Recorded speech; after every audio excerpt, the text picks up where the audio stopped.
అందరికీ నమస్కారం.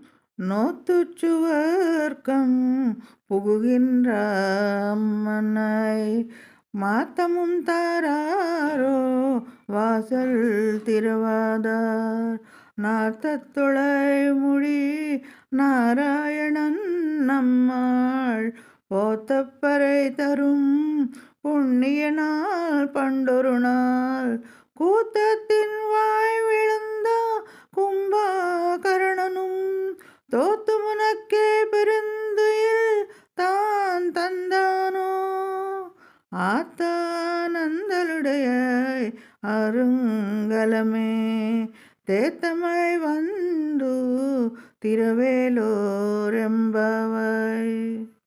ఈ పాసురంలో గోదాదేవి ఒక విలక్షణమైన భక్తురాలిని నిద్రలేపుతోంది.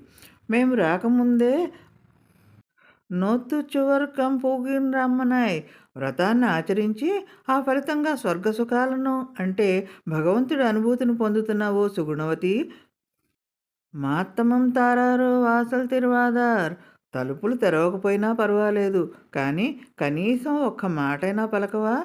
మేము పిలుస్తుంటే సమాధానం ఇవ్వవా? పరిమళించే తులసిమాలలను కిరీటంగా ధరించిన ఆ నారాయణుడు మనం స్తుతించి కోరినా లేకపోతే ఏమీ లేని మా వంటి వారు మంగళం పాడినా మనకు కావలసిన పరైని అంటే మోక్షాన్ని అంటే ఫలాన్ని ఇచ్చే పుణ్యమూర్తి. ఆయన్ని కీర్తిద్దాం లేమ్మా. పూర్వం త్రేతాయుగంలో రామావతారంలో మృత్యువాత పడిన ఆ కుంభకర్ణుడు చనిపోతూ నిద్రలో నీచే ఓడింపబడి తన సొత్తైన గాఢ నిద్రను నీకు దారాదత్తం చేసి వెళ్ళాడా ఏంటి? నీకు ఇంత నిద్ర? నీవు మా గోష్ఠికి శిరోభూషణం వంటి దానవు. త్వరగా నిద్ర నుంచి మేలుకొని తెలివి తెచ్చుకొని వచ్చి తలుపు తీయవమ్మా, నోరు తెరిచి మాట్లాడవమ్మా. ఇక్కడ నిద్ర అంటే సోమరితనం కాదు. భగవంతుని నామస్మరణలో కృష్ణుణ్ణి ధ్యానిస్తూ ఆ పరవశంలో బాహ్య స్మృతిని కోల్పోవటం. నిద్రలో కుంభకర్ణుడితో పోల్చటం అంటే భక్తులను ఆట పట్టించటం గోదాదేవికి ఇష్టం.